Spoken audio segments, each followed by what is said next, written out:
এই জঙ্গলি কায়োটিটা লোকটার পার্সোনাল বডিগার্ডে পরিণত হয়। আসলে লোকটা একদিন কায়োটিটাকে ডুবে যাওয়া থেকে বাঁচিয়েছিল এবং তারপর মাংসের টুকরো খেতে দিয়েছিল। তারপর থেকে কায়োটিটা লোকটাকে ফলো করতে শুরু করে এবং তার জামা ধরে এমনভাবে টানছিল যেন মনে হচ্ছিল তাকে থাকতে বলছে।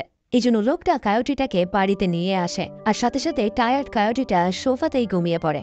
এরপর থেকে ধীরে ধীরে সে বাড়ির সদস্যে পরিণত হয়। সে সবার সঙ্গেই ভদ্র ব্যবহার করত, এমনকি পেরেন তাকে আঁচড় দিলেও সে কিছু বলতো না, আর এমন ভাব দেখাতো যেন মনে হয় সে বাড়ির কুকুরকে দেখেও ভয় পায়। তবে সব থেকে বেশি সে এনজয় করত লোকটার আদর করাকে। কায়োটিটা লোকটাকে যখনই দেখতো সে একটা পালতু কুকুরের মতো ব্যবহার করত।